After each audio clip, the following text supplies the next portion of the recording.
রাজশাহী বিশ্ববিদ্যালয়ে আছেন প্রতিনিধি বদরুল হাসান লিটন, যুক্ত হচ্ছি তার সাথে। লিটন, ক্যাম্পাসের সবশেষ পরিস্থিতি আমাদের জানান।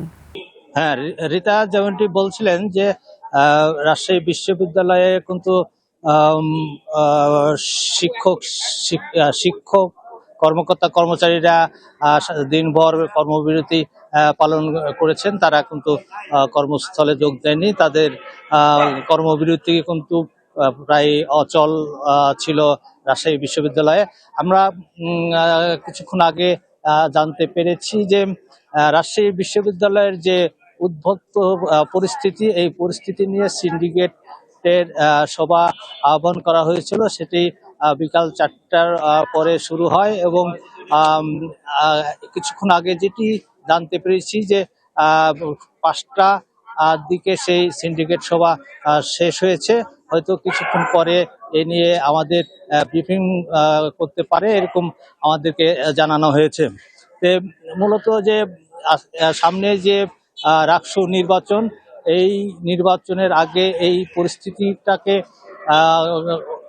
শিক্ষার্থীরা বা প্রার্থীরা কিছুটা ভিন্নভাবে দেখছে। তারা বলছেন যে এটি একটি রাকসু নির্বাচন বানচালের একটি ষড়যন্ত্র।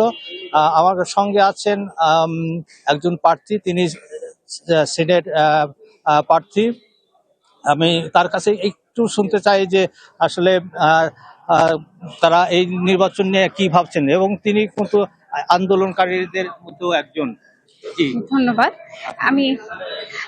আমরা যে আন্দোলনের প্রেক্ষিতে যেই গতকাল রাতে আন্দোলনের মুখে তারা স্থগিত করলো রাবি প্রশাসন, যে পোষ্যকটার তারা স্থগিত করেছে, এবং আজকে সিনেট যে সভাটা হচ্ছে সেখানে তারা কিন্তু একটা সিদ্ধান্ত নিবে। আমরা এখনো জানতে পারিনি কি সিদ্ধান্ত নিয়েছে, কিন্তু যে সেই পরিস্থিতির মুখে পড়ে আমরা যারা প্রার্থীরা আছি তারা আছি, কিন্তু যখন আমরা প্রচারণায় বের হয়েছে আমরা দেখতে পাচ্ছি যে হলগুলা থেকে অনেক শিক্ষার্থী বাড়িতে চলে যাচ্ছে, একটা অস্থিতিশীল একটা ক্যাম্পাসের অবস্থা এই জন্য। এবং আমরাও কিন্তু প্রচারণা খুব ভালোভাবে করতে পারছি না। এটা আমরা ধরে নিচ্ছি রাবি প্রশাসন একটা ষড়যন্ত্র, যে রাকসু বানচালের জন্য। জি, ধন্যবাদ।